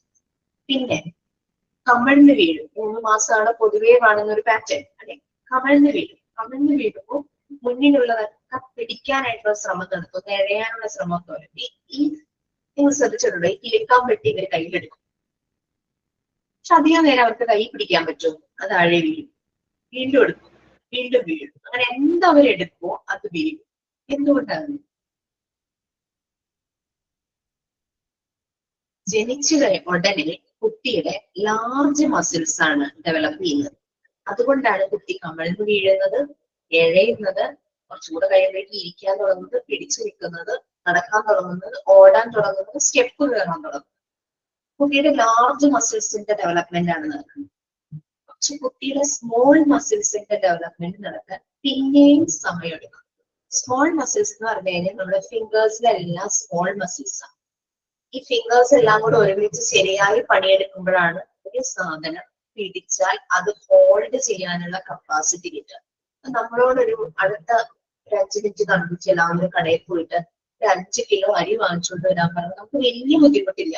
നമുക്ക് കയ്യിൽ തൂക്കി ക്യാരി ചെയ്ത് ഒരു 5 മിനിറ്റ് നടക്കാൻ നമുക്ക് പറ്റും. കുറച്ചധികം ദൂരമാണെങ്കിലാണ് നമുക്ക് ബുദ്ധിമുട്ട് വരുന്നത്, നമ്മൾ കൈ മാറുകയൊക്കെ ചെയ്യും, അല്ലെ? പക്ഷെ കുഞ്ഞിനെ സംബന്ധിച്ച് ഒരു ചെറിയ ഒബ്ജക്റ്റ് പോലും ഹോൾഡ് ചെയ്ത് കയ്യിൽ വെക്കാനുള്ള കപ്പാസിറ്റി അതിനില്ല. അതിന്റെ ഫൈൻ മോട്ടോർ സ്കിൽസ്, അതായത് ഈ വലിയ ചെറിയ മസിൽസിന്റെ ഡെവലപ്മെന്റ് പറയുന്നതാണ് fine, FINE, fine motor skills. വലിയ മസിൽസിന്റെ ഡെവലപ്മെന്റ്, ചാടുന്നു, ഓടുന്നു, എഴയുന്നു, പിടിച്ചു നിൽക്കുന്നു, സ്റ്റെപ്പ് കയറുന്നു, അതെല്ലാം വലിയ മസിൽസിന്റെ ഡെവലപ്മെന്റ് ആണ്. അതാണ് gross motor skills, GROSS. Fine and gross. Gross എന്ന് പറഞ്ഞാൽ വലിയ മസിൽസിന്റെ, അതായത് കുട്ടിയിൽ ആദ്യം ഡെവലപ്പ് ആകുന്നത് ലാർജ് മസിൽസിന്റെ development, that is gross motor skill. അതിനുശേഷമാണ് ഒരു 2.5 വയസ്സൊക്കെ കഴിയുമ്പോഴാണ് പതുക്കെ പതുക്കെ ഫൈൻ മോട്ടോർ സ്കിൽസ്, സ്മോൾ മസിൽസിന്റെ ഡെവലപ്മെന്റ് സ്റ്റാർട്ട് ചെയ്യുന്നത്. അപ്പോ നമ്മൾ 2.5 വയസ്സ് കഴിയുമ്പോഴാണ് ഓരോരുത്തരും അവരവരുടെ ഒരു റിലീജിയസ് ബിലീഫ് അനുസരിച്ച് കുട്ടിയെ എഴുത്തിനിരുത്തുന്ന ചടങ്ങുണ്ടല്ലേ, എഴുതിക്കാനായിട്ട് തുടങ്ങുന്നത്. അതിനു മുമ്പ് തന്നെ തന്നെത്താനെ ഭിത്തിയിലൊക്കെ അതും ഇതൊക്കെ വരച്ചിടും, ക്രയോൺസ് ഉപയോഗിച്ച് അങ്ങനെ വരയ്ക്കും, സ്കെച്ച് ഉപയോഗിച്ച് അങ്ങനെ ചെയ്യും, ഇങ്ങനെ ചെയ്യുമ്പോൾ ചെയ്യും. പക്ഷെ നമ്മൾ ഒഫീഷ്യലി കുട്ടിയെ ഒന്ന് എഴുത്തിനിരുത്തുന്നത് ഒരു 2.5 വയസ്സ് കഴിയുമ്പോഴാണ്. അതായത് 3 വയസ്സ് കഴിയുമ്പോഴാണ് ഇവര് അംഗൻവാടിയിലോ പ്രീ സ്കൂളിലോ അങ്ങനെ എന്തെങ്കിലും നഴ്സറികളിലോ ഒക്കെ പോയി തുടങ്ങുന്നത്. അപ്പോ ഇവര് എഴുതണമെങ്കിൽ ഇവർക്ക് പെൻസിൽ പിടിക്കാൻ ഈ 3 ഫിംഗേഴ്സ് വേണ്ടി വരും. ഈ 3 ഫിംഗേഴ്സ് നല്ല രീതിയിൽ ഡെവലപ്പ് ആയാലാണ് ഇവർക്ക് ആ പെൻസിൽ പിടിച്ച് എഴുതാനും വരയ്ക്കാനും പറ്റും. ഇത് കാണുന്ന സീൻ എന്താന്ന് വെച്ച് കഴിഞ്ഞാൽ ആ കൊച്ചിന്റെ കുഞ്ഞിക്കൈ ഇങ്ങനെ മുറുക്കം പിടിച്ചിട്ട് ഇങ്ങനെ കൈ പിടിച്ചെഴുതി നല്ലപോലെ അതിന് വേദന എടുക്കും. നമുക്ക് പതുക്കെ പിടിച്ചെഴുതാം. ചില കുട്ടികൾ ടീച്ചേഴ്സിനോട് ഡിമാൻഡ് ചെയ്യും, മിസ് ഒന്ന് പിടിച്ചു തരാമോ, പിടിച്ചെഴുതിക്കാമോ. നമ്മളൊന്ന് തൊട്ടാൽ മതി. ഈ സൈക്കിൾ പഠിക്കുന്ന കുട്ടികളുടെ ഒരു സൈക്കിൾ പഠിക്കാൻ ഓടിക്കുമ്പോൾ ബാക്കിൽ നമ്മൾ പിടിച്ചു കൊടുക്കില്ലേ, കുറച്ച് കഴിയുമ്പോൾ നമ്മൾ പതുക്കെ കൈയങ്ങ് മാറ്റും. കുട്ടിയുടെ കാരണം പുറകിൽ ആള് പിടിച്ചിട്ടുണ്ട്. അപ്പൊ ആ ഒരു കോൺഫിഡൻസിൽ അവൻ സൈക്കിൾ നല്ല രീതിയിൽ ചവിട്ടിപ്പോകും. അതുപോലെ തന്നെയാണ് നമ്മൾ ഇവിടെ ചെയ്യുന്നത്. ഈ എഴുതാൻ തുടങ്ങുമ്പോൾ ചില കുട്ടികൾക്ക് താല്പര്യം ഉണ്ടാവും, ചിലർക്ക് വേണ്ട ഞാൻ എഴുതിക്കോളാന്ന് പറയും. നമ്മൾ കൈ പിടിച്ചെഴുതുമ്പോൾ കുട്ടിയെ വേദനിപ്പിക്കരുത്. പതുക്കെ നമ്മളൊന്ന് തൊട്ടാൽ മതി. എഴുതുന്നത് അവനായിരിക്കും. അവൻ ആ ഒരു കോൺഫിഡൻസ് കുറച്ച് കഴിയുമ്പോൾ അവൻ തന്നെ പറയും ഇനി ഞാൻ എഴുതിക്കോളാം എന്ന് പറയും. അവർക്ക് ആ പെൻസിൽ പിടിക്കണം. ഇനീഷ്യലി പേന കൊടുക്കില്ലല്ലോ. നമ്മളും പഠിച്ചുകൊണ്ടിരുന്നപ്പോ പെൻസിൽസ് ആയിരുന്നു. അതിന്റെ ഷേപ്പ് ആ ഒരു രീതിയിലാണ് അവർ വെച്ചിരിക്കുന്നത്. നമുക്ക് പിടിക്കാൻ പറ്റുന്ന രീതിയിൽ, അതിന്റെ ഗ്രിപ്പ് കിട്ടുന്ന രീതിയിൽ. ഈ സ്മോൾ മസിൽസിന്റെ ഡെവലപ്മെന്റ് വരുമ്പോഴാണ് ചെറിയ ചെറിയ കാര്യങ്ങൾ ചെയ്യുന്നത്. ഇങ്ങനെയുള്ള കാര്യങ്ങളെല്ലാം മോട്ടോർ ഡെവലപ്മെന്റ് ഇതെല്ലാം നടക്കുന്നത് ഈ ഒരു സമയത്താണ്. ലാംഗ്വേജ് ഡെവലപ്മെന്റ് എല്ലാം നടക്കുന്നത്. ലാംഗ്വേജ് ഡെവലപ്മെന്റിന്റെ കാര്യം വളരെ രസമാണ്. ലാംഗ്വേജ് നമ്മൾ പഠിപ്പിക്കുമ്പോൾ മാത്രമല്ല ഇവരിലെ ലാംഗ്വേജ് ഡെവലപ്മെന്റ് വരുന്നത്. ഏത് കാര്യം ചെയ്യുമ്പോഴും ഇവരിലെ ലാംഗ്വേജ് ഡെവലപ്മെന്റ്. നമ്മൾ കുട്ടിയോട് ചുമ്മാ അതും ഇതൊക്കെ അങ്ങനെ സംസാരിച്ചുകൊണ്ടിരിക്കുക. കൊച്ചിന് തിരിച്ചു പറയാനൊന്നും അറിയില്ലായിരിക്കും. പക്ഷെ അവൻ ഭയങ്കരമായി റെസ്പോണ്ട് ചെയ്യൂലേ. ചിലപ്പോൾ ചിരിക്കും, ചിലപ്പോൾ നമ്മളോട് എന്തൊക്കെയോ പറയാനായിട്ട് വരും. ചെറിയ കുട്ടികളുടെ കാര്യമായിട്ടാണ് പറഞ്ഞത്, ലാംഗ്വേജ് ആവാത്ത കുട്ടികളുടെ. അപ്പൊ ഏതൊരു ആക്ടിവിറ്റി ചെയ്യുമ്പോഴും അവർക്ക് ബോണസ് ആയിട്ട് ഒരു ബൈ പ്രോഡക്റ്റ് ആയിട്ട് ഉണ്ടാകുന്ന ഡെവലപ്മെന്റ് ആണ് ലാംഗ്വേജ് ഡെവലപ്മെന്റ്. നമ്മൾ കൊച്ചിലൊന്ന് വലുതാവുമ്പോഴേക്കും അവിടെ കിടക്കുന്ന പാത്രം എടുത്തോണ്ട് വരാൻ പറയുമ്പോഴേക്കും നമ്മൾ പറയുന്ന സ്റ്റേറ്റ്മെന്റ് അവൻ ശ്രദ്ധിക്കുക. അപ്പൊ അവന് ആ ഒരു സെന്റൻസ് അവന് മനസ്സിലാക്കും. അതിനനുസരിച്ച് അവനെ റെസ്പോണ്ട് ചെയ്യും. നമ്മൾ എന്ത് ആക്ടിവിറ്റി ചെയ്യുന്നത് കുട്ടികളുടെ ബൈ പ്രോഡക്റ്റ് ആയിട്ട് ഉണ്ടാകുന്നതാണ് ലാംഗ്വേജ് ഡെവലപ്മെന്റ്. പിന്നെ അതിന് കോഗ്നിറ്റീവ് ഡെവലപ്മെന്റ് എന്ന് പറയുന്നുണ്ട്. നമ്മുടെ ബുദ്ധിപരമായ വികാസം, ഇന്റലക്ച്വൽ ലെവലിലുള്ളത്. ഈ കോഗ്നിറ്റീവ് ഡെവലപ്മെന്റ് ആണ് മറ്റെല്ലാ ഡെവലപ്മെന്റിനെയും കണക്ട് ചെയ്ത് വരുന്നത്. ബുദ്ധിപരമായി ഈ ലോ ലെവലിലുള്ള ഒരു കുട്ടി, നമ്മുടെ സ്പെഷ്യൽ കുട്ടികൾ എന്ന് പറയുന്നത് ഡിഫറെന്റ്ലി ഏബിൾഡ് ആയിട്ടുള്ള കുട്ടികളാണെങ്കിൽ അവരുടെ കോഗ്നിറ്റീവ് ഡെവലപ്മെന്റ് വളരെ ലോ ആയിരിക്കും. അങ്ങനെ കോഗ്നിറ്റീവ് ഡെവലപ്മെന്റ് ലോ ആയിട്ടുള്ള ഒരു കുട്ടിയുടെ ലാംഗ്വേജ് ഡെവലപ്മെന്റ് ലോ ആയിരിക്കും. അവർക്ക് ശരിയായ രീതിയിൽ സംസാരിക്കാൻ പറ്റില്ല. അവരുടെ മൂവ്മെന്റ്സ് അതിലും വ്യത്യാസങ്ങൾ ഉണ്ടാകും. ശരിയായ രീതിയിൽ അവർ മൂവ് ചെയ്യില്ല. അപ്പൊ മോട്ടോ ഡെവലപ്മെന്റിൽ വ്യത്യാസം ഉണ്ടാവും. അവരുടെ ഫിസിക്കൽ ശരീരത്തിനും എന്തെങ്കിലും ഒരു ഓട്ടിസ്റ്റിക് ആയിട്ടുള്ള ഒരു കുട്ടി, ഒരു കോഗ്നിറ്റീവ് ഡെവലപ്മെന്റ് ആണ് എല്ലാത്തിന്റെയും ഒരു മെയിൻ ഫാക്ടർ എന്ന് പറയുന്നത്. കോഗ്നിറ്റീവ് ഡെവലപ്മെന്റ് ലോ ആയാൽ ബാക്കി എല്ലാ ഡെവലപ്മെന്റിലും കുട്ടിക്ക് എന്തെങ്കിലുമൊക്കെ കുറവുകൾ ഉണ്ടാവും. അപ്പൊ കുഞ്ഞുങ്ങൾക്ക് വളരാൻ നല്ല രീതിയിലുള്ള ഒരു അന്തരീക്ഷം ഉണ്ടാക്കുക എന്നതാണ് നമ്മുടെ പറയില്ലേ, നല്ല വെള്ളവും വളവും സൂര്യപ്രകാശവും കിട്ടുന്നിടത്ത് ചെടി നല്ല പോലെ വളരും. നമ്മളുടെ ഒരു കെയറും കൂടി ഉണ്ടെങ്കിൽ നല്ല രീതിയിൽ അത് വളരും. അതുപോലെ തന്നെ കുട്ടികൾക്കും അതുപോലെ തന്നെ വേണം. അവരെ നറിഷ് ചെയ്യുന്ന ഒരു എൻവയോൺമെന്റ് നമ്മൾ പ്രൊവൈഡ് ചെയ്ത് കൊടുക്കണം. എന്നാൽ മാത്രമാണ് അവരുടെ ഈ എല്ലാ ഡെവലപ്മെന്റും ശരിയായ രീതിയിൽ വളരുകയും. ലാംഗ്വേജ് ഡെവലപ്മെന്റിന്റെ കാര്യം പറഞ്ഞപ്പോഴാണ് ഒരു കാര്യം ഓർക്കുന്നത്. എന്നോട് ഷെയർ ചെയ്ത കഴിഞ്ഞ ഒരു മൂവി കണ്ടിരുന്നു, മലയാളം മൂവിയാണ്. എന്റെ പേര് മറന്നു. അതില് ഒരു മോൻ 6 വയസ്സെന്തോ ആയിട്ടുണ്ടവൻ ആ സമയത്ത്, 6 or 7 വയസ്സ്. ഈ കുട്ടിയെ ഒരാള് തട്ടിക്കൊണ്ട് പോവാണ്, കിഡ്നാപ്പ് ചെയ്യുവാണ്. പാരന്റ്സിന് ആകെയുള്ള ഒരു മകനാണ് കിഡ്നാപ്പ് ചെയ്യുന്നത്. ശരിക്കും സംഭവിച്ചത് എന്താന്ന് വെച്ച് കഴിഞ്ഞാൽ ഇവരുടെ ഒരു ഫാമിലി ഫ്രണ്ട് തന്നെയാണ് കിഡ്നാപ്പ് ചെയ്യുന്നത്. അവർക്ക് കുട്ടികളില്ല.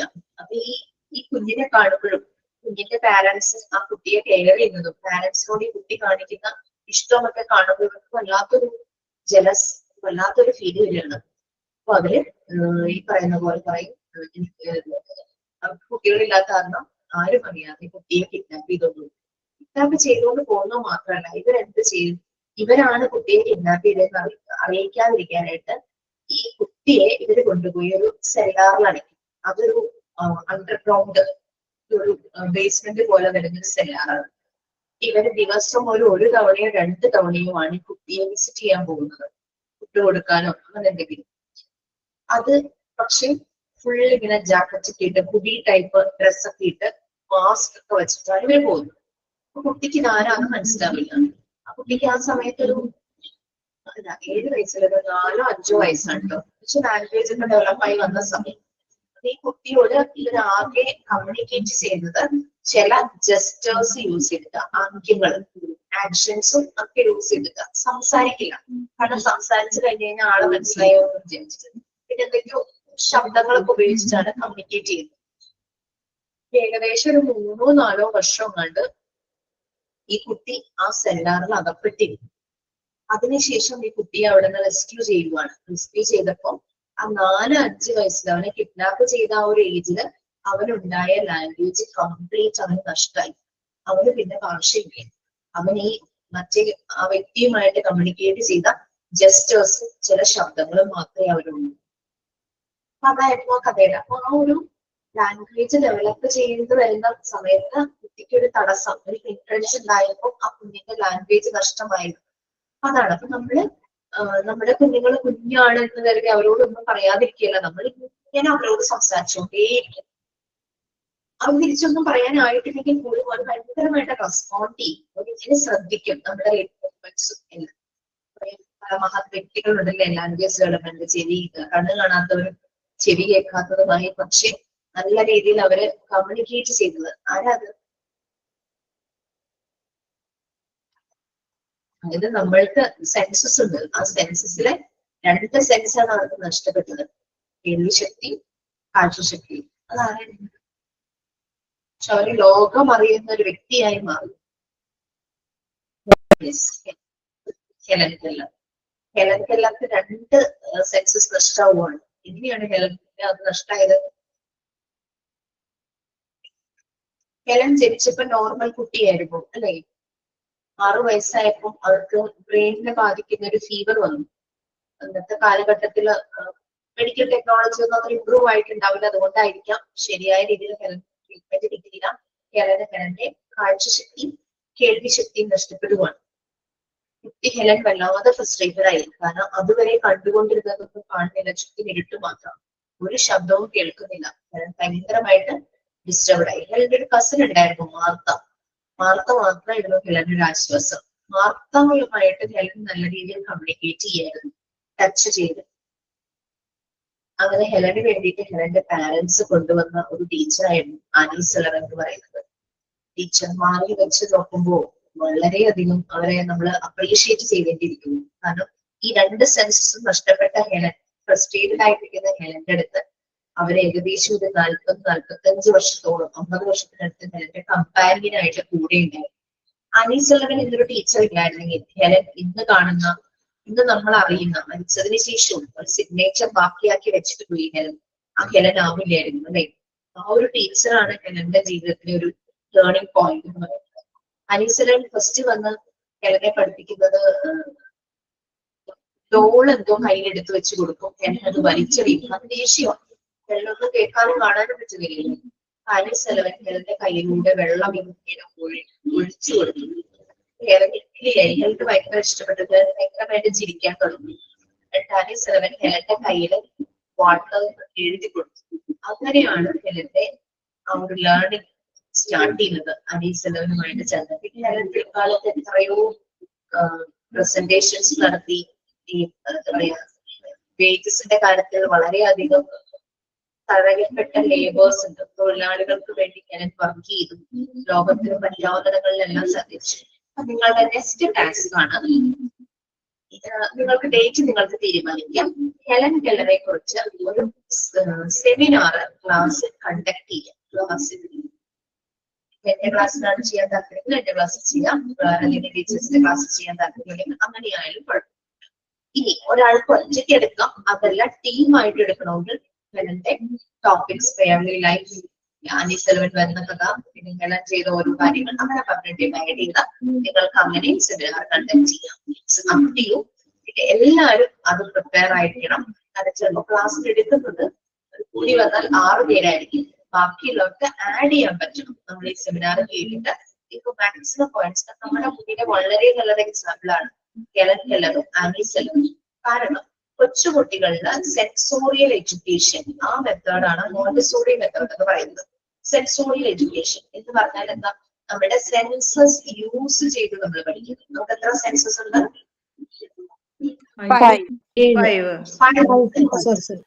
5 സെൻസസ്. ഓരോ സെൻസസിനും അതിൻ്റെതായ ഓർഗൻസ് ഉണ്ടല്ലേ? കാണുക, അതിന് കണ്ണാണുള്ളത്, കേൾക്കുക ചെവിയാണുള്ളത്. പിന്നെ നമ്മുടെ ഓൾഫാക്ടറി സെൻസ്, നമ്മൾ സ്മെല് ചെയ്യുന്നത് മൂക്ക്, നോസ്. പിന്നെ നമ്മുടെ ഗസ്റ്റേറ്ററി സെൻസ്, ടേസ്റ്റ് ചെയ്യുന്നത് അല്ലെ. പിന്നെ ടാക്ടൈൽ സെൻസ്, നമ്മൾ തൊട്ട് നോക്കി മനസ്സിലാക്കുന്നത്. നമുക്ക് തൊട്ട് നോക്കി എന്തൊക്കെ ഫീലിങ്സ് മനസ്സിലാക്കാൻ പറ്റും? എന്തൊക്കെ കാര്യങ്ങൾ തൊട്ട് നോക്കി മനസ്സിലാക്കും? നിങ്ങളുടെ കണ്ണ് കെട്ടി വെച്ചിരിക്കുക, നിങ്ങൾ ഒരു റൂമിലേക്ക് അയക്കുവാണ്, കുറെ സാധനങ്ങൾ സോഫ്റ്റ് ആണോ എന്ന് മനസ്സിലാക്കാം.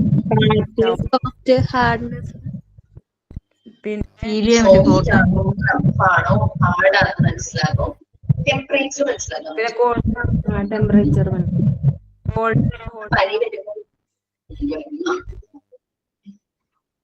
ടെമ്പറേച്ചർ മനസ്സിലാക്കാൻ പറ്റും. പിന്നെ വെയിറ്റ് മനസ്സിലാക്കാൻ പറ്റില്ലേ? നമ്മുടെ കണ്ണ് കെട്ടിയേക്കുക, 2 സാധനങ്ങളുണ്ട്, എടുത്ത് നോക്കാൻ പറയുമ്പോൾ നമ്മുടെ കയ്യിൽ ഒരെണ്ണം എടുക്കുന്നു, എന്നിട്ട് മറ്റേ കയ്യിലേക്ക് നോക്കും, അടുത്തെടുത്ത് നോക്കും, കമ്പയർ ചെയ്യാൻ പറ്റും വെയിറ്റ്. ഇങ്ങനെ സെൻസോറിയൽ എഡ്യൂക്കേഷൻ ആണ് കുട്ടികൾക്ക്. ഷേപ്പ് മനസ്സിലാക്കും, സ്മെല് ചെയ്യാൻ പറ്റൂല ചിലത്. അങ്ങനെ എല്ലാ സെൻസും നമുക്ക് മനസ്സിലാക്കും. ബ്ലൈൻഡ് ഫോൾഡ് ചെയ്ത് ഏറ്റവും പെട്ടെന്ന് മനസ്സിലാകുന്നത് ഇതുപോലെ ടച്ച് ചെയ്തും സ്മെല് ചെയ്തൊക്കെയുള്ള കാര്യങ്ങൾ. നേരിട്ട് നോക്കുന്നതിനേക്കാളും കണ്ണടച്ചിട്ട് നോക്കുമ്പോൾ നമ്മുടെ കോൺസെൻട്രേഷൻ കൂടും. കാരണം നമ്മൾ വിഷ്വൽ ചെയ്തിട്ട് നമ്മൾ തൊട്ട് നോക്കേണ്ട കാര്യങ്ങൾ ചെയ്യുമ്പോൾ നമുക്ക് അത്രയും ക്ലിയർ ആവില്ല. കാരണം 2 ബോർഡ്, രണ്ടിന്റെയും റഫ്നെസ് ഡിഫറെന്റ് ആണെന്ന് വിചാരിച്ചു, പക്ഷെ കാഴ്ചയിൽ രണ്ടും ഒന്നുപോലെ ഇരിക്കുന്നത്. അപ്പൊ നമ്മൾ ഏറ്റവും ബെറ്റർ ടച്ച് ചെയ്ത് നമ്മൾ മനസ്സിലാക്കുന്നത് കണ്ണടച്ചിട്ട് കുട്ടികളെ കൊണ്ട് ചെയ്യുന്നത് നമ്മൾ ചെയ്യുന്നത്. നമ്മൾ കുട്ടികളെ കൊണ്ട് ചെയ്യിക്കുന്നതിന് മുമ്പ് നമ്മൾ ചെയ്യണമല്ലോ, എന്നിട്ടാണ് നമ്മൾ എന്തും കുട്ടികൾക്ക് കൊടുക്കാൻ പാടും. നമ്മൾ ചെയ്യാത്ത ഒരു കാര്യവും കുട്ടികളെ ഏൽപ്പിക്കരുത്. നമ്മൾ ചെയ്ത് നോക്കണം. നമ്മുടെ ഇന്നർ ചൈൽഡൊക്കെ പുറത്തേക്ക് വന്ന് നമ്മൾ ആ ആക്ടിവിറ്റി ചെയ്ത് നമ്മൾ മാക്സിമം എൻജോയ് ചെയ്തിട്ട് വേണം കുട്ടികൾക്ക് കൊടുക്കാനായിട്ട്. അപ്പൊ എന്നിട്ട് അവരുടെ രീതിയിൽ നമ്മൾ ഒബ്സർവ് ചെയ്യണം. അതാണ് നമുക്ക് എന്ത് കിട്ടിയിട്ടുള്ളത് നമ്മൾ ചെയ്ത് നോക്കി മനസ്സിലാക്കും. അപ്പൊ അതുപോലെ സെൻസോറിയൽ എഡ്യൂക്കേഷൻ ആണ്. നമ്മുടെ ഈ 5 സെൻസസും യൂസ് ചെയ്തിട്ടാണ് കുട്ടി ചെയ്യുന്നത്. കുഞ്ഞു കുട്ടികളെ ഒബ്സർവ് ചെയ്താൽ കാണാൻ പറ്റും. അവരൊരു ഭാഗത്ത് എത്തിക്കഴിഞ്ഞാൽ അവർ ചുറ്റും എന്തെങ്കിലും ശബ്ദം കേൾക്കുമ്പോൾ അങ്ങോട്ട് നോക്കും, ചിലപ്പോൾ അങ്ങോട്ടങ്ങ് എഴഞ്ഞു പോകും. എന്തെങ്കിലും കളർഫുൾ സാധനം കണ്ടു കഴിഞ്ഞാൽ ഓടി അത് പോയി എടുക്കാൻ നോക്കും. ഇത് മൂവ് ചെയ്ത് കണ്ടു കഴിഞ്ഞാൽ അവർ അതിൽ തന്നെ ശ്രദ്ധിച്ചുകൊണ്ടേയിരിക്കും. അങ്ങനെ കുട്ടികൾ എല്ലാം അവരുടെ സെൻസിറ്റീവ് പീരീഡ് ആണ് അവരുടെ. സെൻസസ് യൂസ് ചെയ്തിട്ടാണ് അവർ ഓരോ കാര്യങ്ങളും മനസ്സിലാക്കുന്നത്. ഓക്കെ, അപ്പൊ നമ്മുടെ പാവം ഹെലന് അതിൽ 2 സെൻസാണ് നഷ്ടമായത്. അപ്പൊ ബാക്കി ഹെലന് 3 സെൻസേ ഉള്ളൂ. നമ്മള് ഒരാൾക്ക് കേൾവി ശക്തി ഇല്ലെങ്കിൽ സംസാരം പതുക്കെ കുറയും അല്ലേ? നമ്മൾ സംസാരിക്കുന്നത് നമ്മൾ കേൾക്കുമ്പോഴാണ് കമ്മ്യൂണിക്കേഷൻ നമ്മൾ കറക്റ്റ് ആയി എന്ന് മനസ്സിലാവുള്ളൂ. ഞാനൊരു കാര്യം പറയുമ്പോൾ അതെനിക്ക് കേൾക്കാൻ പറ്റിയില്ലെങ്കിൽ അത് ഞാൻ എത്രത്തോളം പറഞ്ഞത് പോലും എനിക്ക് മനസ്സിലാവില്ല. അപ്പം അത് ആ ഒരു കേൾവി ശക്തി ഇല്ലാത്തത് കാരണം ഹെലന്റെ സംസാരം പതുക്കെ കുറവേണ്ടി വരും. അങ്ങനെ ആന്റിസിലബിളുമായിട്ടുള്ള ഹെലന്റെ കാര്യങ്ങൾ നിങ്ങൾക്ക് എത്ര ടൈം വേണമെങ്കിലും എടുത്തോളൂ. എന്നെ ഒന്ന് ഇൻഫോം ചെയ്യണം എന്നാണ് ഇതെടുക്കാൻ റെഡി ആണെന്നുള്ളത് ഇൻഫോം ചെയ്യണം കേട്ടോ. എന്നാൽ നമ്മൾ ഹെൽത്ത് ആൻഡ് ഹൈജീന്റെ പല കാര്യങ്ങൾ പറഞ്ഞു പലതിലേക്ക് പോയി. ക്ലാസ് അതാണ് കേട്ടോ, അല്ലാതെ ആരും പേടിക്കേണ്ട. കഴിയും ഒരു കുറച്ച് ക്ലാസ്സുകൾ കഴിയുമ്പോഴേക്കും നിങ്ങൾക്ക് മനസ്സിലാവും സോറി മെത്തേഡ് എങ്ങനെയാണ്. സെൻസോറിയൽ എഡ്യൂക്കേഷൻ ആണ്, ലേണിംഗ് പ്രോസസ് ആണ്. നിങ്ങളും ഷെയർ ചെയ്യുന്നു, ഞാനും ഷെയർ ചെയ്യുന്നു. ക്ലാസ്സിലെ ടീച്ചർ വരാൻ ഇച്ചിരി ലേറ്റ് ആയാൽ നോക്കിയിരിക്കേണ്ട. You can start the class and you can lead the class. ഏത് ടോപ്പിക്കാണ് ലാസ്റ്റ് കഴിഞ്ഞത് നിങ്ങൾക്ക് ക്ലാസ്സിലേക്ക്. അങ്ങനെ ആ ഒരു രീതിയിലാണ് മോണ്ടിസോറി മെത്തേഡ് പോകുന്നത്. So no worries. നമ്മൾ കാണാതെ പഠിക്കേണ്ട ഒരു കാര്യം വരില്ല.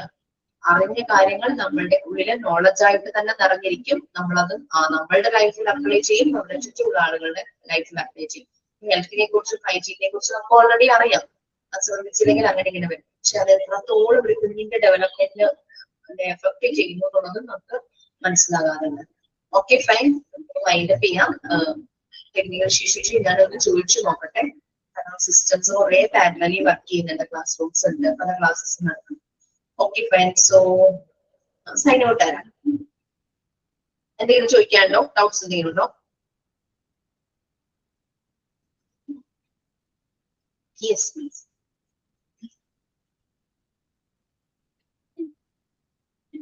മാം ഹെലൻ കെല്ലറിനെ കുറിച്ചുള്ള സെമിനാർ ഇംഗ്ലീഷിലല്ലേ നമ്മൾ പ്രിപ്പയർ ചെയ്യേണ്ടത്?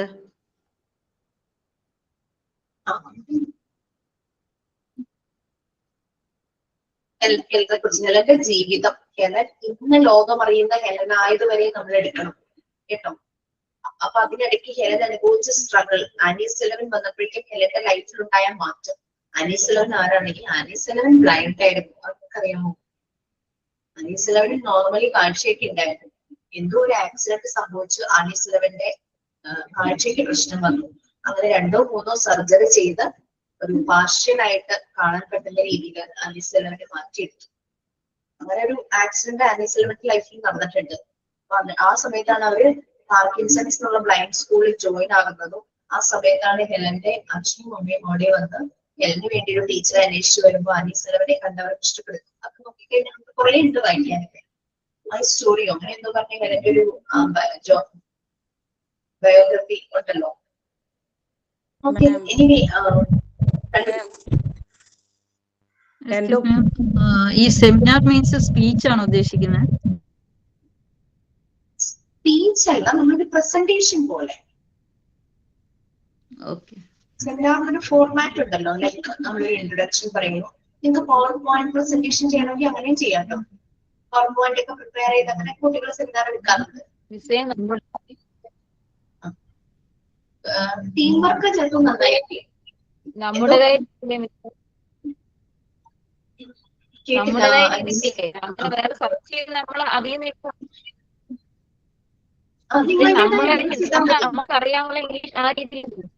രീതിയിൽ ചെയ്താൽ മതി, നോ പ്രോബ്ലം. അതങ്ങനെ ചെയ്താൽ മതി.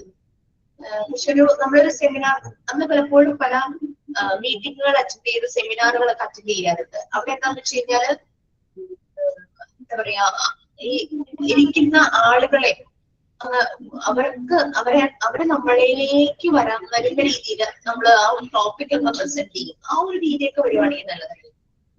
ചുമ്മാ ഇങ്ങനെ വായിച്ചു പോകുന്നതിനേക്കാളും നമ്മളൊരു ഇന്ററാക്റ്റീവ് സെഷൻ പോലെയോ അല്ലെങ്കിൽ നമ്മൾ ചില ഇൻസ്റ്റൻസ് ഒക്കെ ഹൈലൈറ്റ് ചെയ്ത് നമ്മുടെ വോയിസ് മോഡുലേഷൻ അതൊക്കെ വേണം. ഞാൻ 24 ചേഞ്ച് ചെയ്തു. വർക്ക് വേറെ ചെയ്യണോ പഴയത് സബ്മിറ്റ് ചെയ്യാൻ വേണ്ടി? തീർച്ചയായിട്ടും പ്രിൻസി പഴയത് മതി, വേറെ ചെയ്യേണ്ട കേട്ടോ. അന്ന് പറഞ്ഞത് ഡിഫറെന്റ് ആയിട്ട് ടീച്ചർമാർ ആരെങ്കിലും തന്നാൽ മാത്രം അത് ചെയ്താൽ മതി, ബാക്കിയെല്ലാം അത് സെമിനാർ എക്സാം ചെയ്യും. നിങ്ങൾക്ക് എങ്ങനെ വേണമെങ്കിലും പ്രസന്റ് ചെയ്യാം.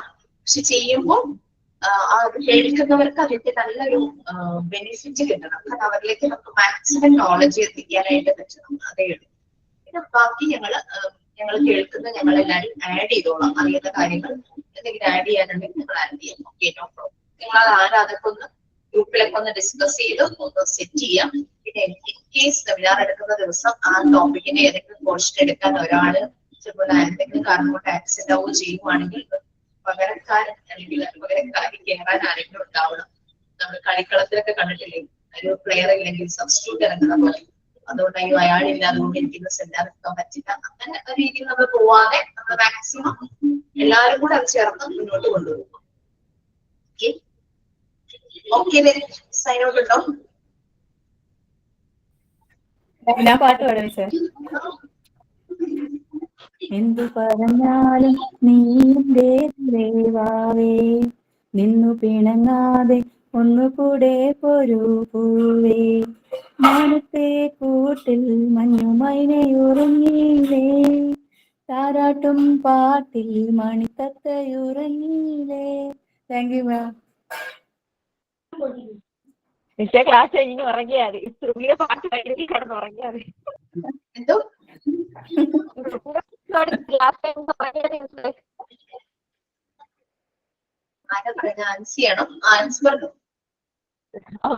ഞാൻ തമാശ റുബിന്റെ പാട്ട് പഠിച്ച ക്ലാസ് കഴിഞ്ഞ് ഉറങ്ങിയാൽ മതിയെന്ന്.